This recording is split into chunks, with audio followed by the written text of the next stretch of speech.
do a quick introduction here, and then we'll turn it over to Professor McCloskey. Can you hear me at the back now? Okay.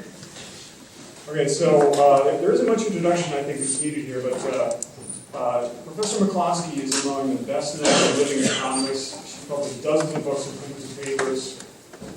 So it's not really easy to try to concisely summarize her contributions, but I want to say a couple of things here. I think all of us know by now that she styles herself as a Chicago school economist, though her CV shows that she earned both her undergraduate and doctorate degrees from Harvard. I don't know if that's she's embarrassed by that. She seems to keep that quiet. She began her teaching career at the University of Chicago as professor of economics and later economics and history, and so began a career marked by a lack of concern with disciplinary boundaries. She moved to the University of Iowa as the John Murray Professor of Economics and a Professor of History. Later, where she is now, at the University of Illinois Chicago, as a Distinguished Professor of Economics, History, English, and Communications. She also holds a position as Professor of Economic History in Gothenburg and in Sweden. And I've been hoping to bring Professor McCloskey here to UMKC since I arrived in 2005. I want to say that I first learned of her work when I was an undergraduate in Boston, but I think it was either considered too difficult or perhaps too dangerous for undergraduates to read at that time. So I wasn't exposed to it really until I was in graduate school, where I encountered it and was exposed to it by two of my professors. The first was the well-known Marxist economist Steve Resnick, who told us to read the rhetoric of economics in order to understand just what it is that we do when we do economics. The second was Cleve Willis, an econometrician in the Department of Agricultural Economics, who assigned the standard error of regressions in order to teach us how to do econometrics without looking foolish. I thought that any person whose work could be recommended by both a theoretical Marxist economist and an agricultural econometrician must surely be someone worth listening to, and that certainly turned out to be true. One last thing I want to say, one quick plug I want to put in here. A lesser-known book, or a book that's not as well-known, is her book, Economical Writing, which helped get me through the writing of my doctoral degree, and I want to recommend that highly to any students of economics, particularly PhD candidates trying to write a dissertation. It will help you greatly. It'll make you a better writer and therefore a better economist. The last thing I want to comment on is that Professor McCloskey was one of the first to call for pluralism in economics. In 1992, along with Jeff Hodson and Pascal Maki, she organized the publication of a plea for a pluralistic and rigorous economics in the American Economic Review, signed by over 40 leading economists, including a number of Nobel laureates. This is a foundational document for the movement of pluralism in economics. So prepare yourself, because the person who first told us that economics is a type of rhetoric is now going to try to persuade you of the bourgeois virtues. With that in mind, I'm pleased to introduce Professor Deirdre McCloskey.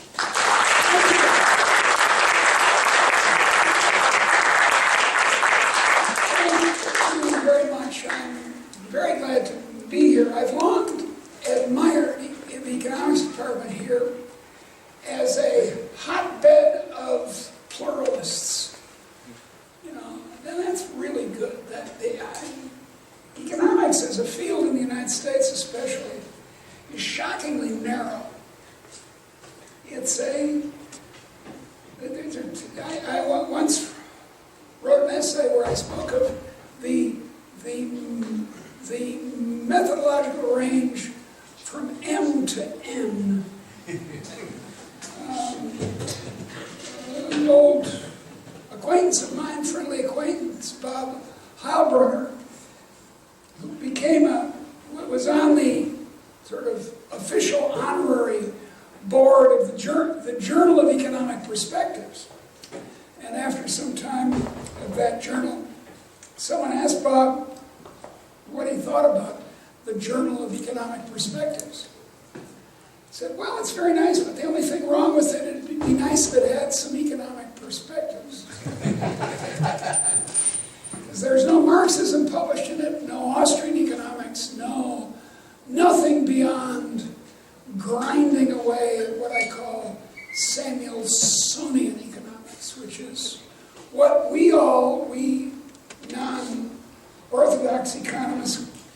self-defeatingly call the mainstream. I want you to stop today using the word the mainstream to describe what other economists do. Because you know, if they're the mainstream, what does that make us but a backwater? So we've got to stop speaking this way. Okay, so I'm an economic historian by sort of scientific origin. I was actually trained as a transportation economist by John Meyer, and then got into, as a graduate student, got interested in economic history, and since then have gone further and further afield. My heroine is Mae West. This is an American cultural reference. I apologize to the non-natives here. But Mae West was a great movie comedian and stage and vaudeville in the 1920s and 30s. She said all kinds of wonderful things. One of them was, I'm in favor of the institution of marriage, but I'm not ready for an institution. And she said once, I was Snow White, but I drifted. And that's about me. I was Snow White. I was Harvard-trained, neoclassical, Harvard-trained Keynesian economist. Then became a Chicago School Samuelsonian.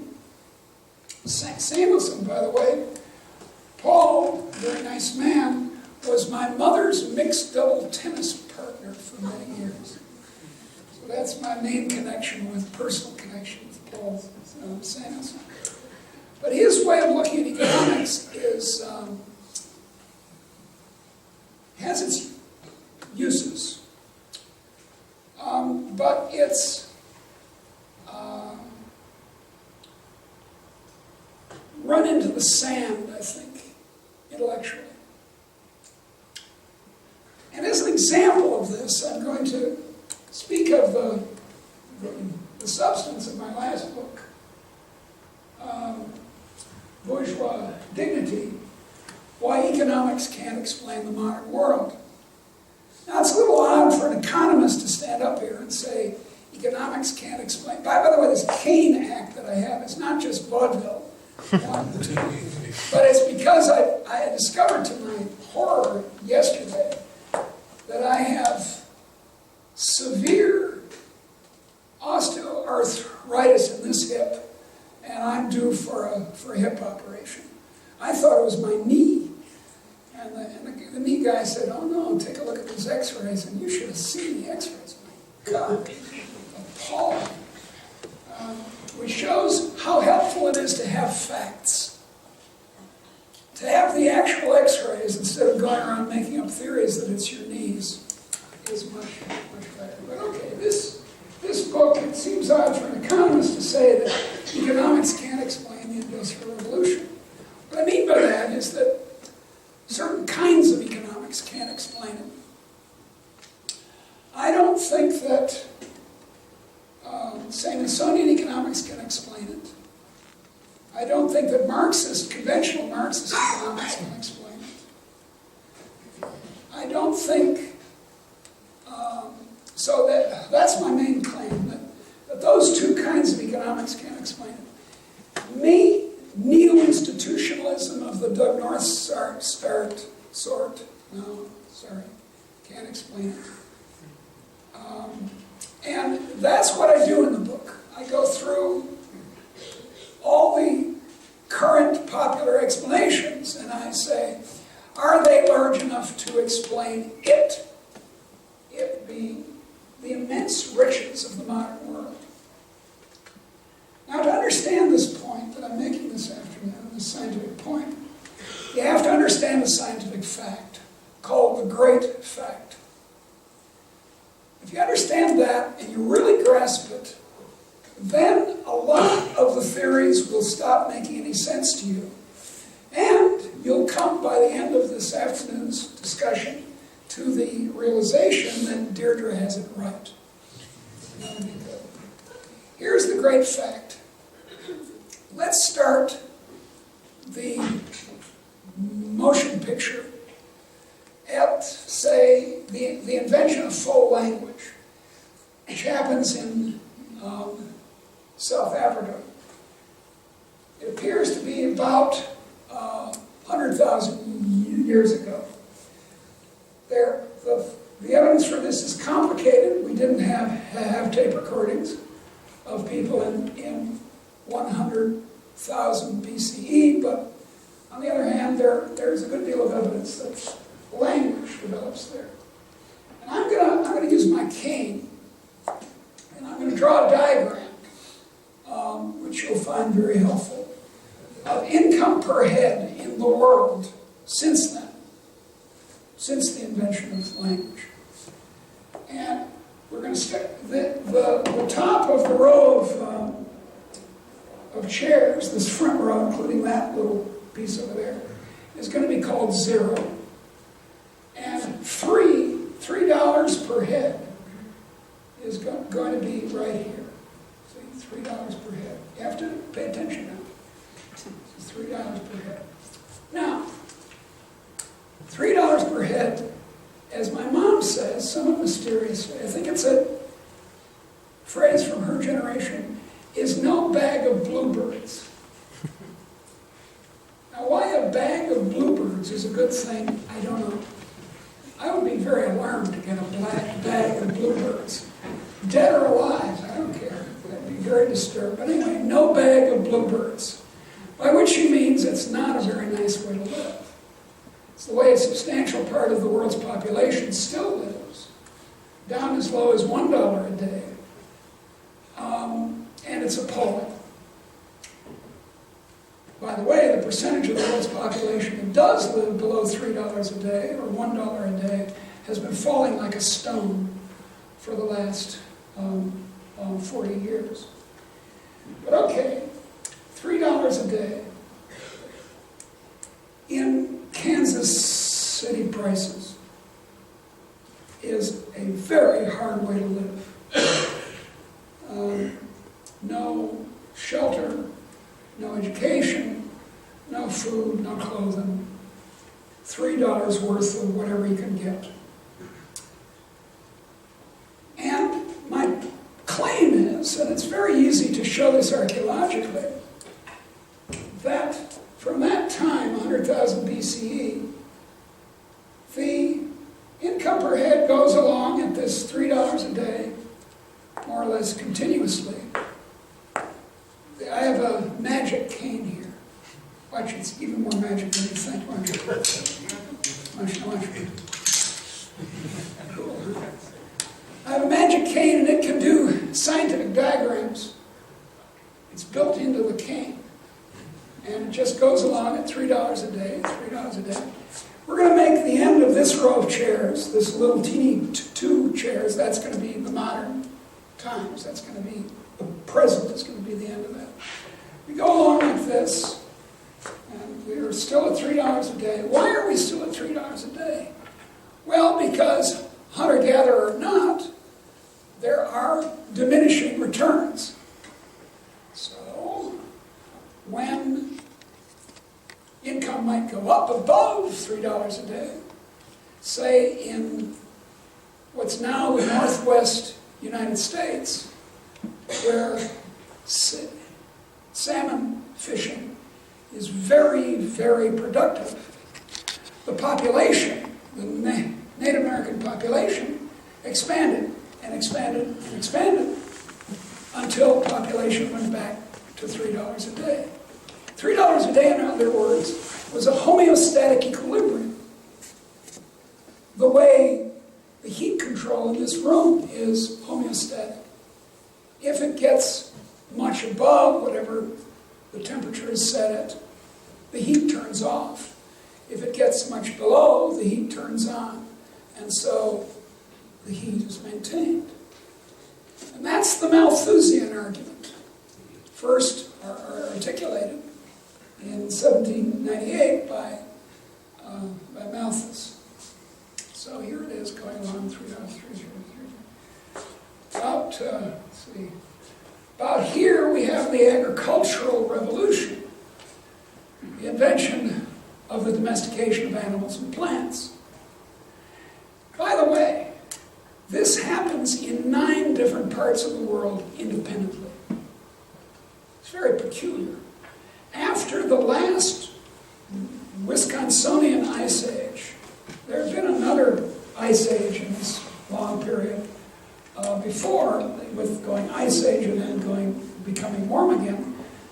But only after the last Wisconsinian Ice Age, in a whole bunch of places, quite independently, human beings, Homo sapiens, developed agriculture. For example, in the Mayan areas, it became the Mayan areas. For example, in what became the Inca areas. For example, in New Guinea. For example, in sub-Saharan Africa. For example, in the Sahara, which at the time was green. For example, in South Asia. For example, in Northeast Asia. For example, in Southeast Asia.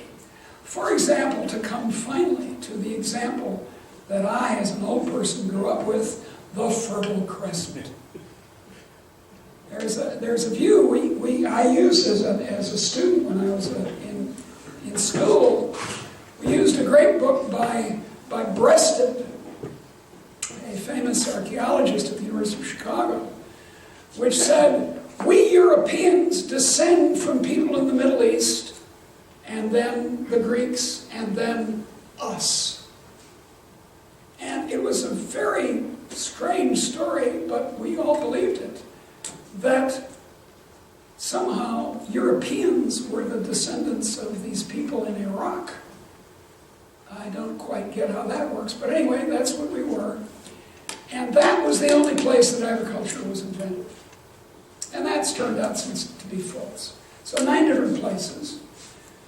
And of course, income goes up when you invent agriculture. Hey, that's nice. Or herding. But then it goes down again.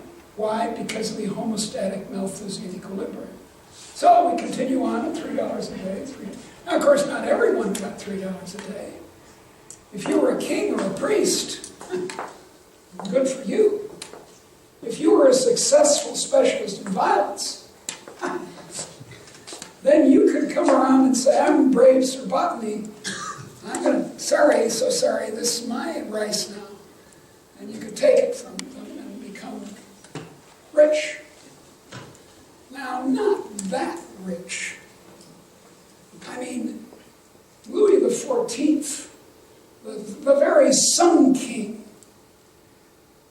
he went around in a carriage that didn't go very fast, with horse poop all over the place, and a bumpy carriage at that, with bad glass windows that he can hardly see out of. He had smallpox. He himself didn't get it, but everyone around him did. And other diseases, waterborne diseases, there was no cure for in 1700. The number of books he had access to was considerable because he was the King of France, but was trivial by comparison with the library that everyone in this room has access to on their cell phone. Central heating give over. If you could get close to the fire, as being the King of France, he could, and the other people had to stand up. And even the King of France could only get warm on one side. He had to keep turning himself to keep warm, even though he was right by the fire. Do you know how they worked the bathrooms in the Palace of Versailles? They didn't have any. None. So, if you were attending on the King of France in the Hall of Mirrors at Versailles, and you had to go to the bathroom, number 1 or number 2, you went out in the staircase and did it. That's literally the case. There's no flush toilets. So you can imagine how the Palace of Versailles smelled. Now this is the greatest monarch in Europe. And his life, my mother might say, was no bag of bluebirds. But, it's good good idea. If you can be the Sun King rather than one of the peasants, that's better. But that's the only people who are rich, and on average, $3 a day persisted until here, about here. And then now watch, you have to get this accurate scientific instrument. You've got to see it go. Now watch. It goes then in the next 2 centuries, from 1800 on, it goes whoosh. See that again. Whoosh. Now, what happened between 1800 and the present, in the world, on average, these things conservatively measured, is an income per head went from $3 a day to $30 a day, a factor of 10. This is including all the very poor countries of the world. Somalia, whatever you want, put them in. Take world income divided by population, $30 a day. That's a factor of 10. It's way out of the range of anything that had ever happened. The Song dynasty in China, great era of innovation and prosperity in China in the 12th and 13th, 10th, 11th, 12th, 13th century, may have doubled per capita income, maybe, in China, but just doubled. That's only a factor of 2. We're talking about a factor of 30. The Roman Empire, under the good emperors, first century of the Common Era, maybe a factor of 2 from what it was before. Nowhere had there been anything like a factor of 30. And it's not as if it had taken a while and they got to 30. It happened very quickly by historical standards. And in places that thoroughly adopted what I call the bourgeois virtues, which are simply the ordinary virtues, the virtues of a human being expressed in a commercial society. People who adopted these bourgeois virtues, their incomes increased to $100 a day. United States, $130 a day. The place where Norway, where part of my ancestors came from, $145 a day, conservatively measured. I say conservatively measured because these price indices we use don't adequately reflect improvements in quality since 1800. There have been gigantic improvements in quality. My favorite example is glass. You know, that piece of glass in the back of the room there is inconceivable in 1800. It's before they'd invented the float process for making plate glass. They couldn't make a piece of glass like that. And that glass is even special because that's special optical glass, and it's hard, and it doesn't break easily, and blah, blah, blah. This is just way better than a collection of little plain panes of blanc glass. So, factor of 30, factor of 10, big factors. So what? That means that capital accumulation cannot explain the modern world. This is the heart of what I'm saying this afternoon. And it means that Marxist economics is wrong. At least wrong in its explanation of the modern world. It means that Smithsonian economics is wrong. It means that Max Weber is wrong. It means that, my Lord, Adam Smith is wrong. All of them believed this core conviction that economists have, that capital accumulation is really, really important. That piling brick on brick, or BA on BA, is how we get better off in the world. Now, you know, some ways this is obviously true. That is, this capital accumulation stuff, because after all, rich people have more capital. I got it. I understand it. And rich countries have more capital per person than poor countries. But the reason they got the capital is that it was profitable to invest in it. The constraint is not savings.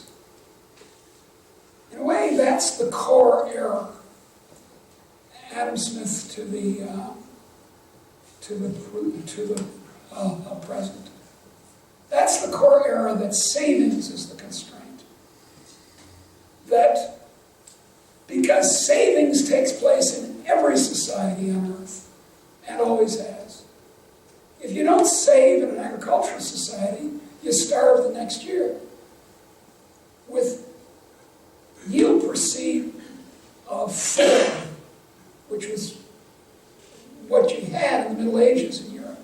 That is, you get 4 little grains of wheat from every one you put into the ground. That means that you're abstaining from consumption to the extent of 1/4 every year. You're throwing it on the ground. You're throwing your food that you're hungry, and you're in. But you say to yourself, if I don't put this in the ground, next year I will starve to death. So as hard as it is, you abstain from eating your seed corn and throw it back into the ground. That's an immense savings rate. So the savings rate didn't increase in the modern world. In fact, in this book up here, I speak of the various calculations of the savings rates in the 18th and 19th century. And I point out that the savings rate in Britain, which is where the great fact started, was lower than in most other countries, and didn't sharply increase in the modern world. So, savings not it. It's innovation. It's new ideas. That's what made the modern world.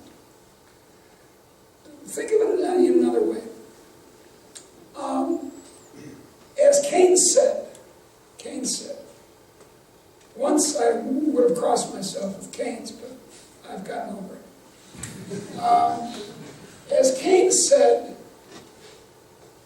the marginal product of capital could be driven down to 0 in a generation without innovation. That's why he was so anxious about the savings rate.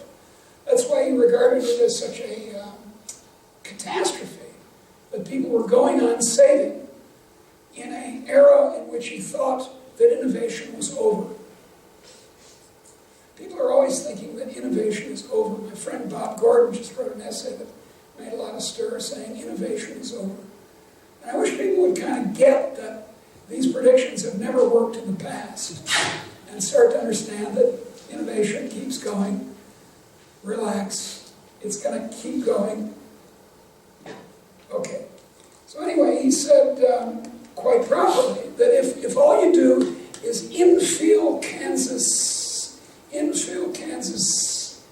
City, that is, put up buildings where you don't have buildings now, that'll be your project. And there are no innovations in how you use buildings or build buildings. There's no technical change. There's no organizational change. Then the return on the last brick you place is going to be very low. And the next generation, it's going to be 0. Same is true of investment in human capital. Yeah, I know it's good to learn to read. It's good to learn to go to university. I'm in favor of that. It's my industry after all. But it's not the source of innovation. The innovation happens, then routine investments to implement the innovation become profitable. So here's what I'm saying. The the investment rate is endogenous.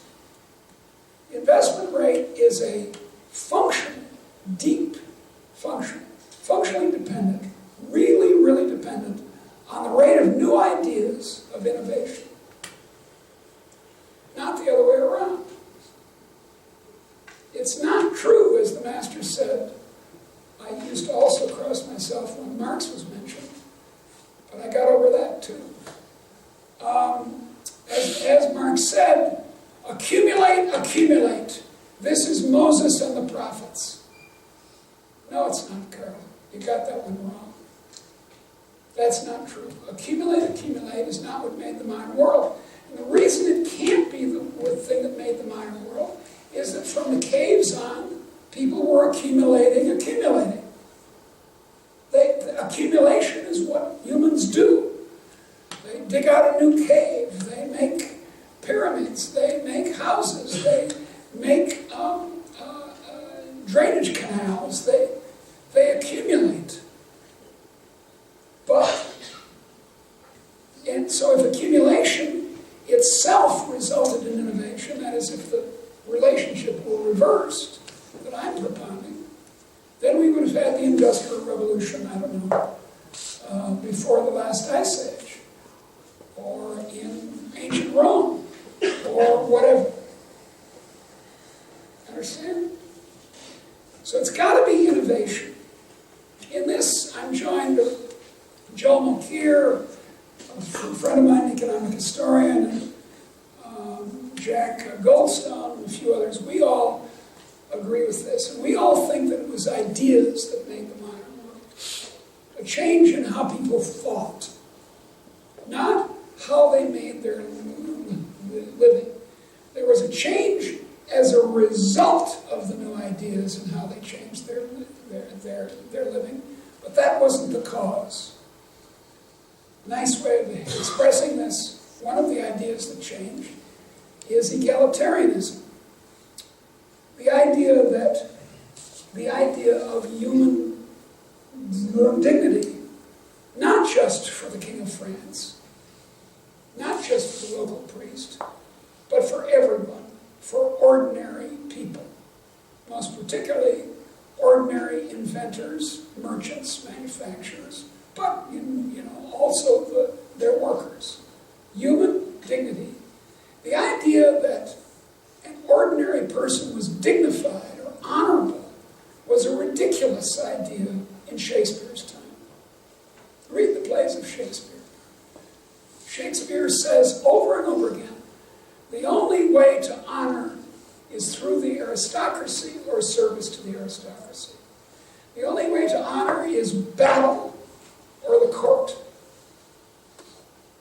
The idea that there's honor in being a banker like Shylock, or honor in being a manufacturer, well, there are none of those in Shakespeare. The very idea that it's honorable to work as opposed to steal things from people or to overawe them with your position in the hierarchy is ridiculous. The very definition of a gentleman in Shakespeare's time, indeed in English for a long time afterwards, was a person who didn't have to work. Period. If you were a person who didn't have to work, you were allowed to wear a sword. You were a gentleman. And if you had to work, do such a terrible thing as showing up at the office, or, God forbid, making something with your hands, or being an engineer, or an inventor, yuck! That was stupid peasant work. That was not dignified. Yet, that changed. Human dignity was an idea. A great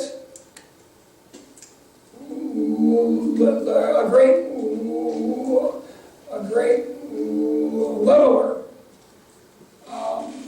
Rainsborough, on the scaffold in the 1680s, said, no man born of God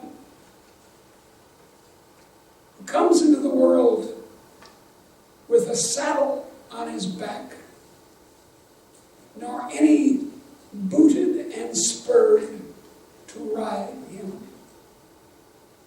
In the 1680s, that was a fantastically radical notion, and one of the reasons he was on the scaffold.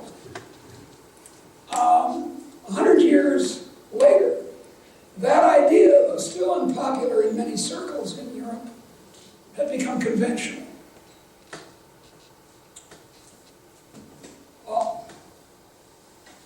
All men are created equal and are endowed by their Creator with life, the right to life, liberty, and the pursuit of happiness.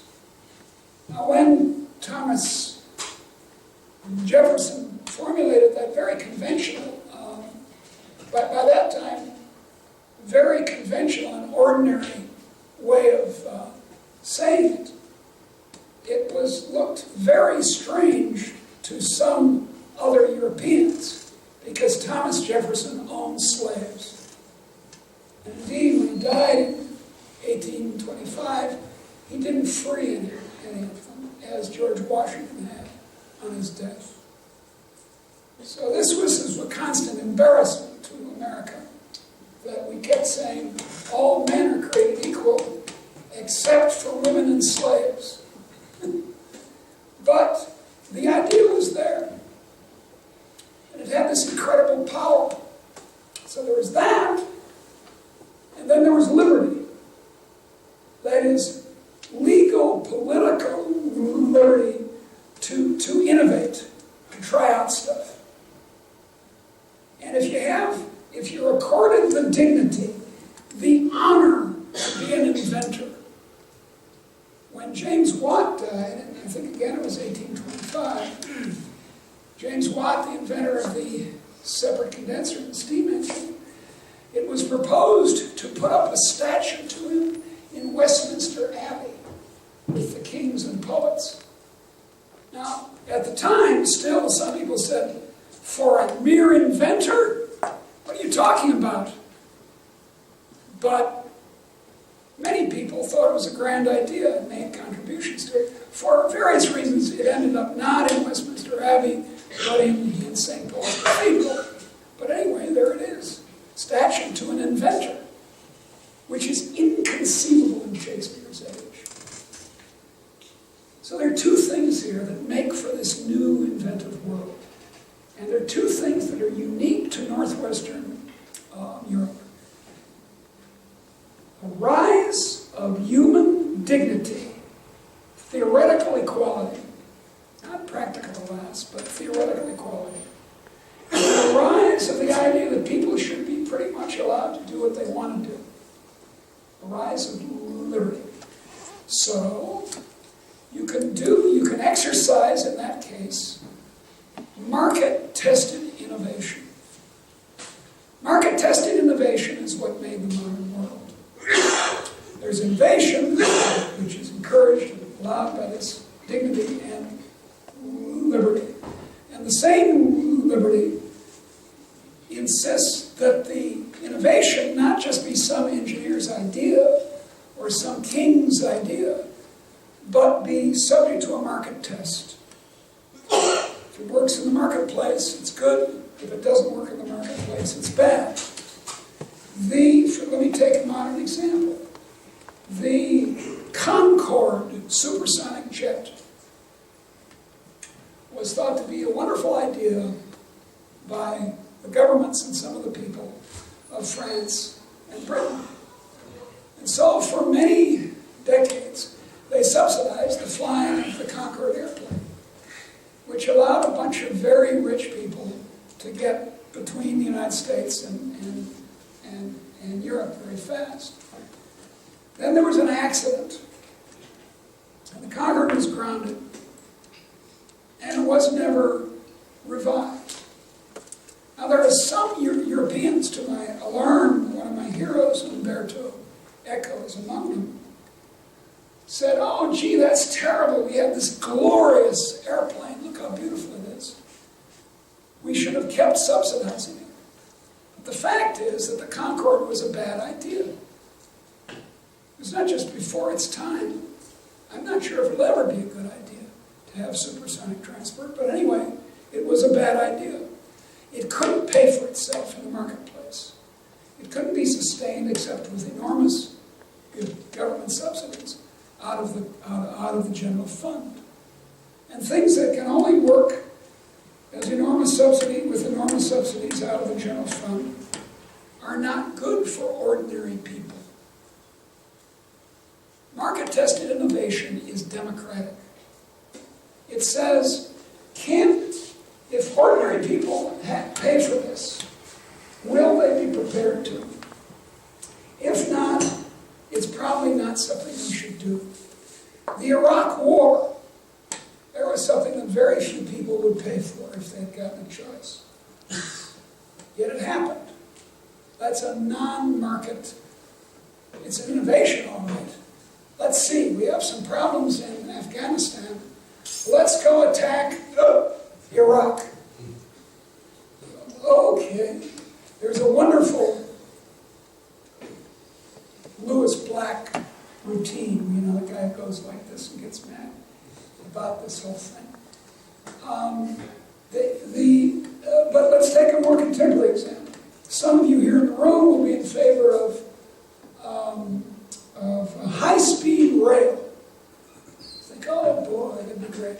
Have high-speed rail between Kansas City and Chicago. That's what we need. Well, I'm telling you as a transportation economist that it's a crappy idea because it can't pay for itself. And if it can't pay for itself, it doesn't meet this market test. It's not, from a democratic point of view, small d, a good idea. It doesn't serve the people. It serves a bunch, again, this keeps happening, funny it keeps happening, a bunch of rich people will use high-speed transportation. Okay, cool. Take money from ordinary people and give it to rich people. That sounds like a good economic policy. That's what high-speed rail is.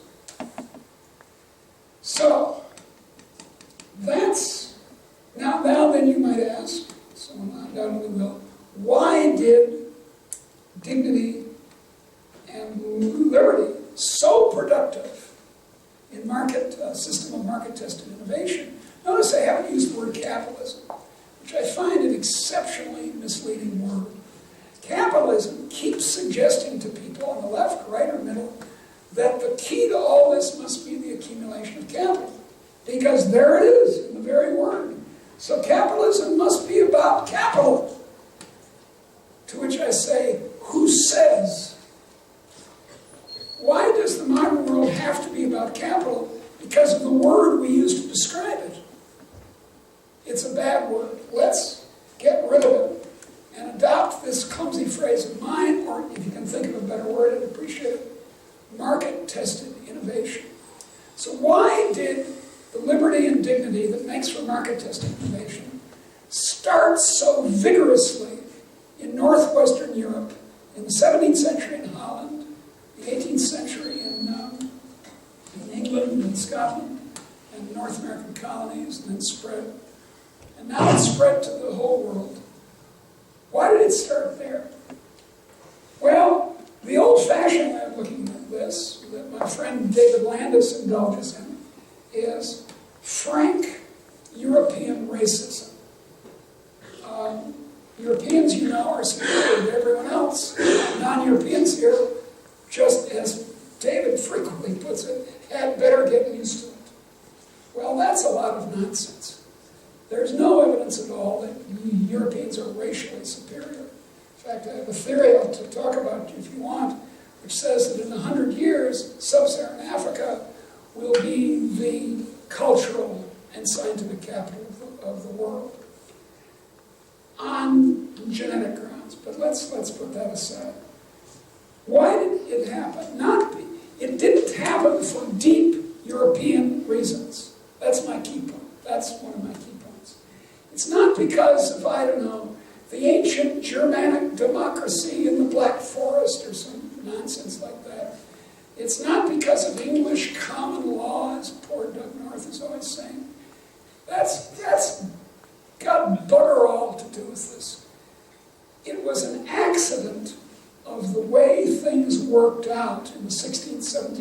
19th century in Europe to the challenges that all states faced in the 16th, 17th, 18th century.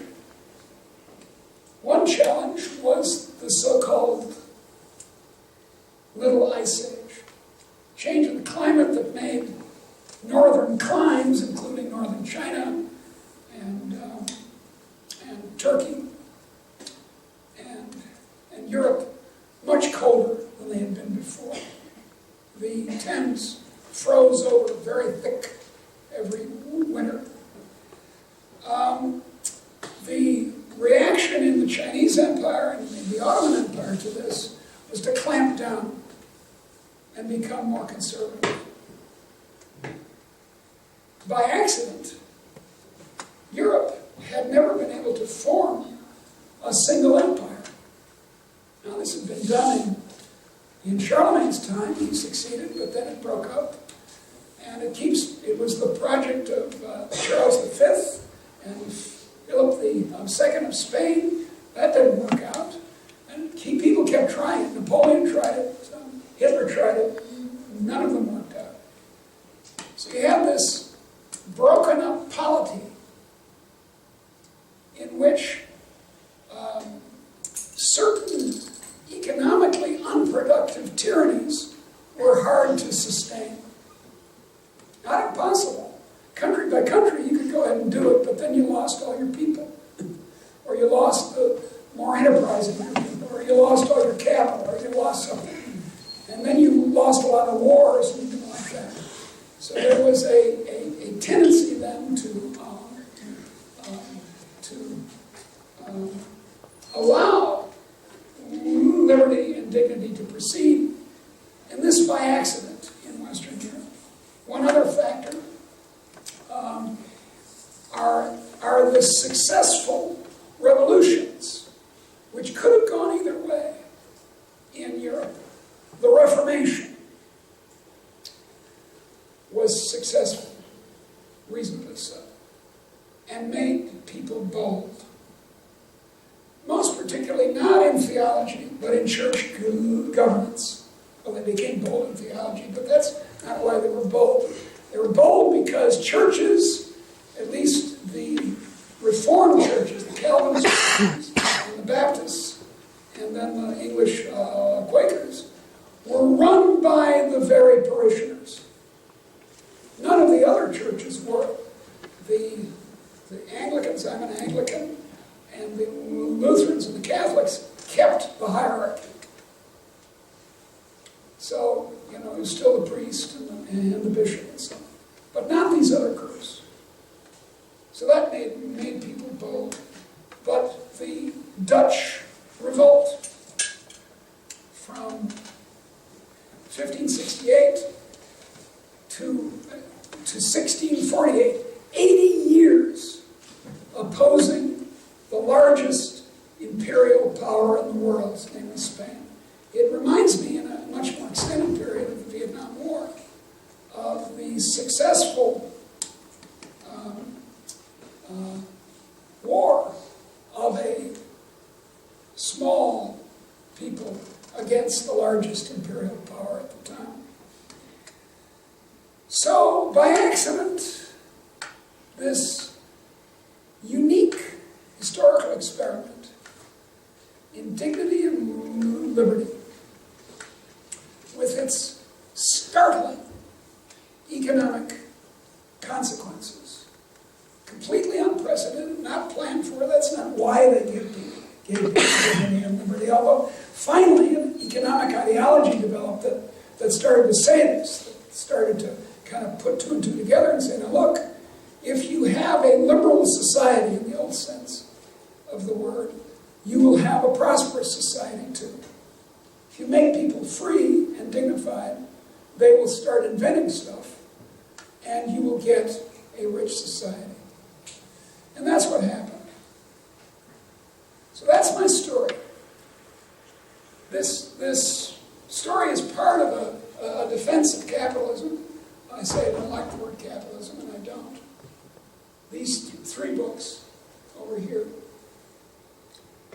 The first one is, can you have a virtuous life in capitalism? It says yes. Second one is the one I've been outlining to you. It says, was capitalism caused by accumulation? No. Third one says, well then, what was it caused by? Why did this ideology about the economy change? Why did people stop thinking that the best way to organize a society was to have a boss called a lord or a guild or a king running everything, and started to think, well, maybe it'd be a good idea to have market tests. Among the things I talk about, by the way, in the third book, put your orders in early. These are available, the first two are available on Amazon.com. When I finish the third this summer, and then after a year or so it gets published, I'm going to have enough to have a boxed set. How cool is that?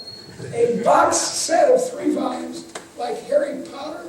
If I earn 1/100th of what she's earned from that, I'll die not only happy but rich.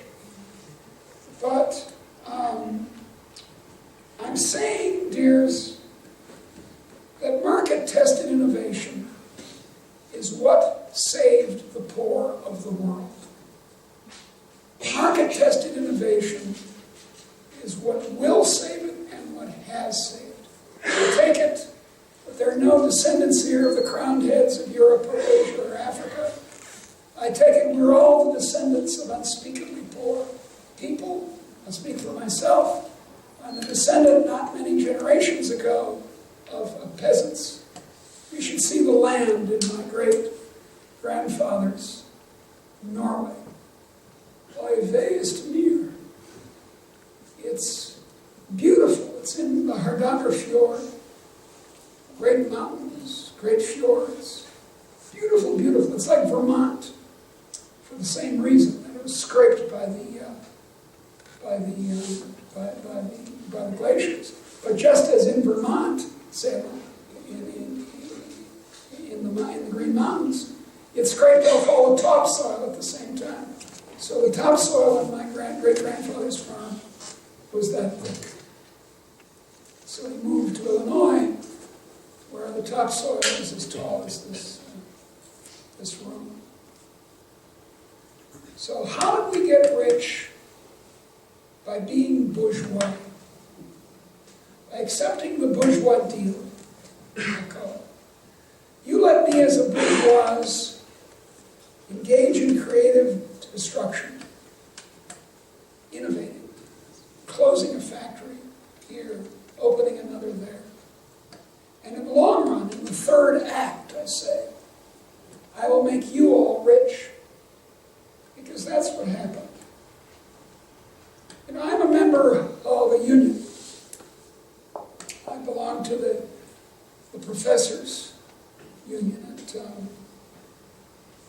at UIC. My Marxist friends in the English department were just delighted when Deirdre signed the card.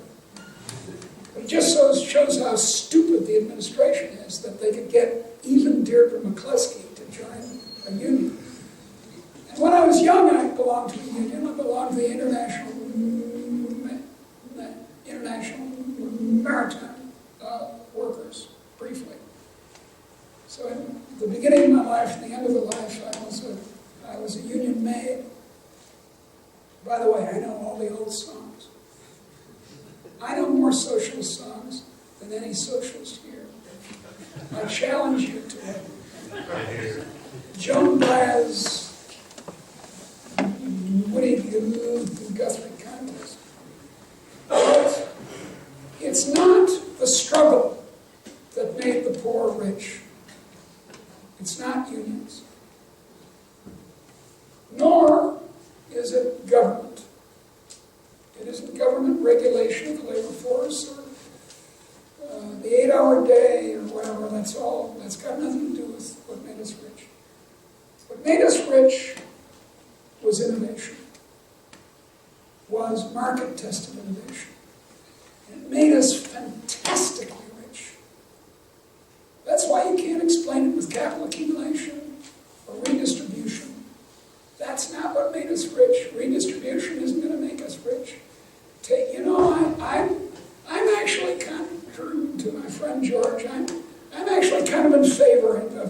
and the multimillionaires more. Simply because I think it'd be kind of fun to make them squirm a bit. I think that'd be great. But I don't, it's not going to help the working people very much. What makes us rich is letting the economy work, letting market-tested innovation do its work. And let me end by asking, what's the most important economic event in the last 40 years? Now, what most of you will say nowadays is, the Great Recession. My Marxist friends say, the last crisis of capitalism. And I reply, look, guys, you've been saying every business cycle since 1857 was the last crisis of capitalism. You're mistaken. You know, if you're an empirical scholar, if you're willing to look at facts, that's not the case. And the Great Recession, as unpleasant as it was, is not the most important event. The most important event, which illustrates my theme, and without which I couldn't have written, especially this volume 2, is economic growth, first in China and now in India. I spent the 1980s very depressed because the world's largest tyranny, Communist China, was growing at these fantastic rates, 10% per year in income per head. And the largest democracy in the world, India, where they play cricket, which I love, was not growing at all. It was growing at what the Indians said with great unhappiness, the Hindu rate of growth of 1% per capita per year. And yet in 1991, with the coming of Singh, things changed, and now India is growing fast. So 40% of the world's population is experiencing economic growth at 7 to 10% every year per capita. That's the most important event in modern economic history. Because it shows, in case you didn't already know it, that the whole world can be rich. The whole world can be as rich as we are right now.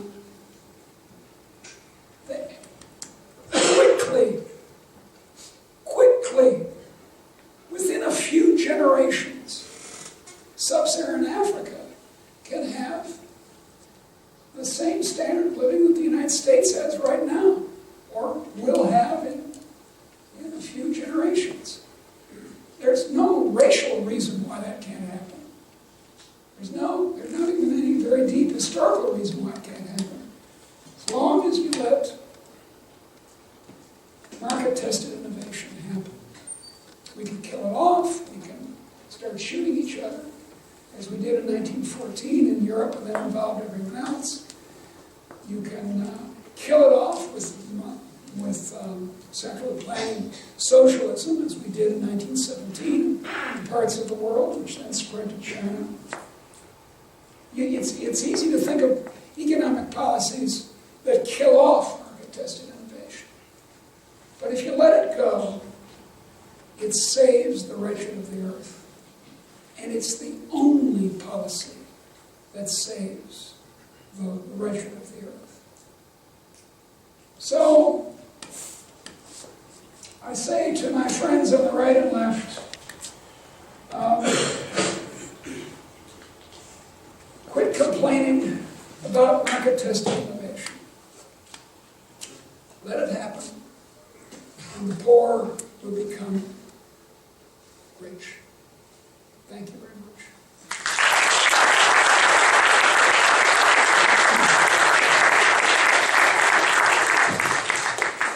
Do you want me to moderate, or do you want to take questions? I'll take questions. Who wants to be the first? The brave first person. Yeah, go ahead. Hey, have we got a microphone for him or not? No. Okay, so I'd ask you to stand up and speak mainly to them. Turn around and speak to them as though you were asking them the question. So, my question, going back to the notion of the high-speed rail and Right. the supersonic jet. Yeah. Now, it seems to me that the issue is not that these things are impossible. We have the course. technological capabilities, but they're just not ceremonially feasible. No, it's not that it's not ceremonially feasible, it's not economically. It's feasible. Lots of Right. things are feasible, but they're not profitable. If they're not profitable, they shouldn't be done. Because profit is the indicator that people are willing to pay for it. But that doesn't necessarily mean it's not useful. Yes, it does. It means that it's not a useful way of using scarce resources. It means that if we do a whole bunch of things that are unprofitable, suppose we organized the whole society so that everything we did was unprofitable, then our income would be zero. Because we keep doing things that the market, not the market, I don't want to, that the people buying stuff aren't prepared to pay for. You know, look, I'd like to have high-speed rail if it were free. You know, not speaking as a social philosopher, but just selfishly. High-speed rail would be great for me because I don't like flying. And I'd much rather go between, I don't know, Chicago and Washington by high-speed rail and go overnight. Cool. But as a social philosopher, someone who cares about ordinary people, and not about the glory of the United States or the wonderful technological feasibility of rail,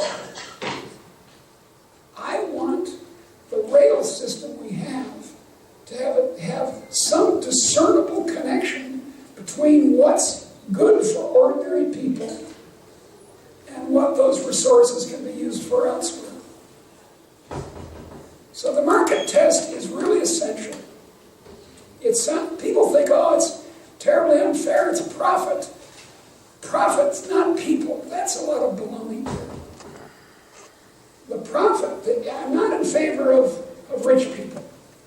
I don't care about them, as I told you before. But I do want the profit test to be applied. Because if the profit test isn't applied, then we keep doing stupid things. Right? If I can make profit, though, by withholding production, Yeah. that's not necessarily beneficial for society as a whole. I agree, you make profit, but wait a second. Do you think that monopolies don't increase national income? Do you think that the activity of monopoly, like the old AT&T, which was a monopoly, you think that was bad because it was a monopoly, therefore we should abolish telephones? No. That doesn't make any sense. In fact, here's the point I'm making. We were better off having telephones monopolized than we were without having telephones. Right? Okay. Mutually advantageous exchange. Monopolies are mutually advantageous exchanges. I'm not defending monopoly. I'm a Chicago school economist. I hate monopolies. But I think monopolies, as did the left in the 1970s.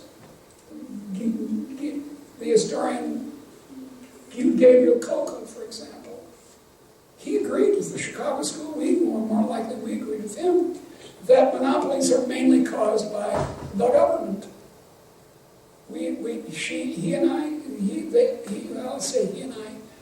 Coco and I share the assumption of the golden rule. Those who have the golden rule, damn it. And we were against it. We wanted to overturn it. So it's not that I'm in favor of monopolies. It's just that your economic analysis is wrong. Monopolies are not a decisive criticism of market-tested innovation. You don't make a monopoly better by moving to socialism where everything's a monopoly, where there's one big monopoly called the state. I don't get it. And the state, unlike a private enterprise monopoly, has coercive power. So suddenly it's not really a monopoly. There's a wonderful old Saturday Night Live routine. Back in the days when AT&T did have a monopoly, where what's her name? She's a wonderful comedian. Was the telephone operator? Lily Tomlin. Yeah. What's her last name? Tomlin. Yeah, Tomlin. Willie Tomlin. Hilarious, where she'd say, well, if you don't like our service, terrible service that just screwed this customer. If you don't like our service, you can go to our competitors. and of course, there weren't any competitors. But when you let the state take over the economy, suddenly it's a little worse than that. It's not just that you can go to the competitor and say there aren't any, but that there's a gun behind it. There's a gulag behind it. There are cops behind it. So you don't improve things by substituting the monopoly of violence for the so-called monopoly of runner's shoes. In any case, I would make the following claim, the following historical claim, against a lot of work on the left, which is that, one book I admire very much is Baran and Sweezy, Monopoly of Capital. It's a great book. It's wrong, but it's a great book. What makes it a great book is that Paul Baran and Paul Sweezy faced up to the empirical question. Is capitalism, I'll use the Marxist word, becoming more and more monopolistic? In 1960, that looked like a pretty good bet, right? Closed economies as a result of the Great Depression and the war, had capital controls, tariffs and so on. So there wasn't much competition. And so and there had been, 1930s, resale price maintenance, a whole bunch of crap from the 1930s had been government-sponsored monopolies of various kinds. So it looked good for the hypothesis. But here's my contrary to Baran and Sweezy argument. Since 1800, I would assert, the number of enterprises competing for the average person's business, the average ordinary person's business, has steadily increased. Now that's a observable test of monopoly. How many car manufacturers can you realistically choose among? If you can choose among 3.5, as in the United States in 1960, that's one thing. Now you can choose among 20 internationally. What's been happening is that transportation costs and communication costs have been falling steadily. Now you go to the internet and have hundreds of suppliers.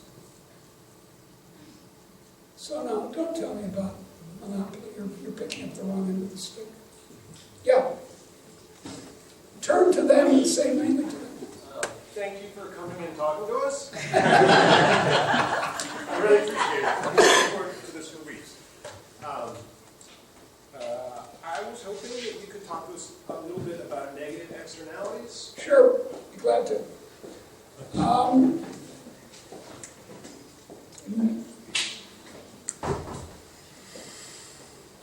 The problem with negative externalities is they're not a slam dunk conversation-ending objection to market-tested innovation. They're worth considering. And I'm willing to go with you and complain about the smoke coming out of some factory. That's the first point. That it's not enough to say, oh, well, there are externalities. That's the Pigou argument, which then you see reproduced in Paul Samuelson. And you see it in Joe Stiglitz. There's a kind of a line there. Joe, by the way, was Paul's most successful student. And Joe and Paul were both graduates of Gary High School, Gary Indiana High School. But anyway, it's not enough to just say it, but that's the trouble. They thought it was. All three of those people, Pigou, Samuelson, and Stiglitz, are theorists. And they all believed that you could prove great social thought, great social truths on a blackboard. So they said, aha! Aha! The lighthouse. You can see where I'm going. The lighthouse, aha! A clear case of a public good and an externality. You got to have lighthouses or people are going to run into the rocks. They can't possibly be paid for privately. Therefore, the state must do it. Therefore, there's market failure. Therefore, you people at Chicago should shut up. Well, then Ronald Coase went and looked at the provision of lighthouses in Britain. And what do you know? They were all private. Sometimes private, sometimes just organized by the local community. And somehow they got around it. So it's not quite enough to do that. Furthermore, externalities can often be handled, and should be if they can be, through the courts. If I'm making a terrible racket in my manufacturing enterprises, which is next door to your house, and you bought the house when there was no such manufacturing racket, I should be able to go to a court of law and sue you, stop you from doing such crap, such bad things. So that's appropriate. And that's how we solve it.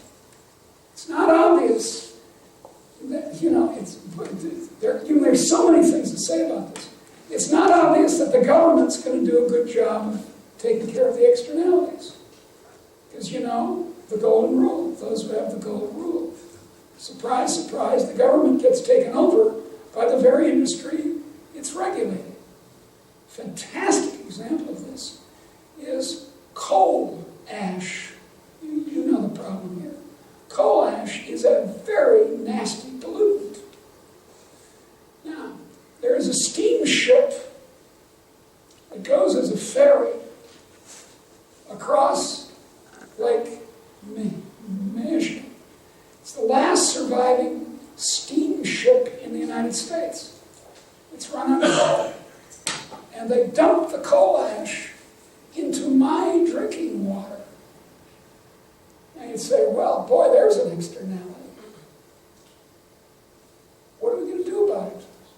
Get the government to stop it? Government has had decades to stop it and hasn't stopped it. In the case, in the wider issue of coal ash across the United States, surprise, surprise, the government has been purchased by the coal companies. Gee, that's odd. What Mark Twain called the only Native American criminal class, Congress, is purchasable. So externalities are just a very, seems, you have to ask what the public choice school, Jim Buchanan's gang asks. Is the instrument that you're proposing to use to fix the externality going to fix it or make it worse? There's a similar question involved the implementation of the market test. Yeah. In the deregulation. Yeah. Involves the creation of externalities in its remedy. Like what? Specifically with regard to trucking, where you end up with low price carriers competing by cutting corners involving safety. Yeah, I agree. Well, that's right. See, the problem here, and I think if you and I were to talk about it, we'd come to agree on this. The problem is we live in a second-best world in which the externalities of unsafe drivers are not properly regulated by the state, but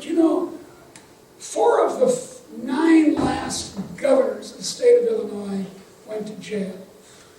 2 of them are in jail right now. And the next to last one to go to jail, federal prison, there was this wonderful interview that Stephen Colbert made with a guy running for governor in Illinois. He said, "Have you chosen your federal prison?" but the reason he went to jail was not really anything he did when he was governor. This is Ryan. Ryan went to jail because when he was Secretary of State, he allowed unqualified drivers to get truckers' licenses. And a whole family of children was killed by an out-of-control truck run by someone who didn't know how to drive. And that's what got him in jail. Well, so we're in a second best world. We got an absurd system in which the government pretends to protect us from bad drivers, but then gets taken over by the trucking industry, which wants just any driver. And then we keep going back to the government to fix what the government caused. But we can agree on sort of second and third best criteria that you and I might well agree that, God damn, we've got to do something about licenses for truckers. We've got time for one more question. Okay. One more question. Go ahead, dear. I'm glad to hear a woman's voice because it's always the men who talk up. I want to hear. Good.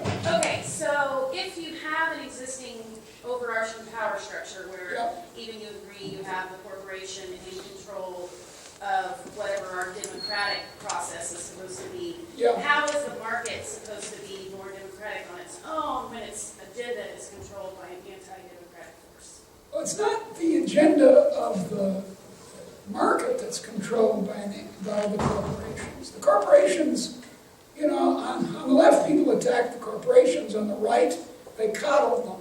So those are the two bad positions. But let's talk about you on the left. Corporations are not the danger.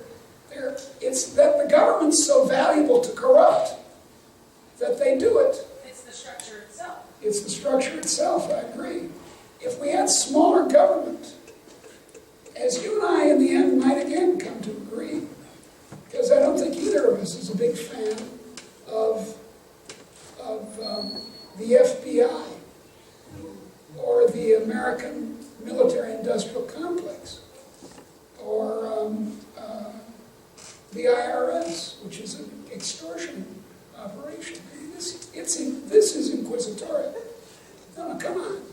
This is you try not to pay your taxes and see what happens. I once forgot to file one year. I'm an economist. I shouldn't have done this. I actually forgot. I got confused and thought I had filed and hadn't.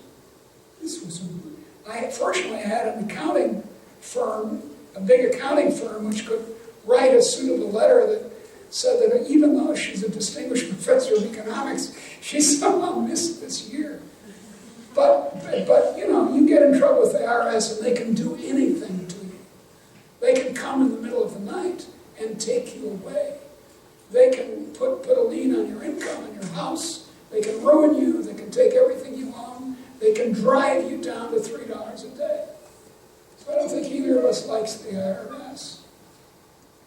So my claim would be that the structure that you and I ought to go to the barricades to advocate is a small government. Because small governments aren't worth corrupting. Look, let me take a concrete example. The Mickey Mouse Protection Act. You know what the Mickey Mouse Protection Act is? I think it was 1996. I think I got this right. The copyright on Mickey Mouse was about to expire. It started in 1936. It's about to expire. 60 years. And the Walt Disney Corporation didn't like this prospect because Mickey Mouse is a valuable item. And it's not just in the United States. You'd be surprised at how popular Mickey Mouse is in Italy, for example, or Brazil. It's quite extraordinary. Mickey Mouse is a valuable commodity. So they said, the hell with this. So because we have a patent law, which is insane, I don't think we should have patents. I don't think we should have copyrights at all. So I'm not an intellectual property person. But look, let me tell you what happened. The Walt Disney Corporation went to the United States Congress and purchased it for a surprisingly low price and increased copyright 20 years. Now this is outrageous. This is what you and I would agree is an outrageous exercise of corporate power or class power. It wouldn't happen if we had a rational system of intellectual property, namely abolishing the idiotic copyright and patent laws we have in this country. That's never going to happen because Walt Disney can go on purchasing the United States Congress. Yeah, go ahead. Well, I guess that's the thing is if you talk about small government, you can't talk about that without dealing with what is now a national corporate structure. If you get rid of government, you still have these big. Okay, so what's your alternative? Make a larger government? Oh, absolutely not. Then what? Oh, you're right, democracy, but it's not just not democracy. But what? I guess the Dewey idea of democratic permutation of society, but starting with, well, work with cooperatives, why not? But look, cooperatives are not illegal. Many industries are organized in cooperatives. Did you know that accounting firms are co-ops? Did you know that? In the sense that, no, not co-ops. Those are they're worker-owned enterprises. And co-ops, go ahead and start a co-op in any way you want. It's not illegal. If the co-op form or the worker-managed form was terribly sensible and profitable and good, it would be bigger than it is. Now it's pretty big, but it's not dominant. What's dominant is partnerships or corporations. I don't think that corporations are intrinsically bad. I think that separating ownership from risk in the way that a corporation does is a perfectly sensible thing to do, which some people will want to do. But I don't see that there's any trick we can do to add democracy and stir, because the market is already democratic. It's lunacy to think that the market, that profit, is somehow this evil system that's undemocratic. No, it's not. It's the expression of the real will of the poor. Now, if the poor didn't have any money at all, that'd be another matter. Then I'd be for land reform, as I am in general. Once. But you got to do it once. You can't keep doing land reform every 2 years. You do it once, you make the poor better off. They're able to express in their dollar votes what they really do want, because they have an opportunity cost. There's some sacrifice. They have to really think about their dollar votes. And you get a system in which what's produced is what people want, not high-speed rail. Now, again, you and I will agree very profoundly on the problems in the military-industrial complex. But what about the existence of the power structure itself? You can't do anything about the existence of the power structure except to make it compete with itself. So you and I agree that market competition is best for the working class. So, let me conclude. Working people of all countries unite. Demand market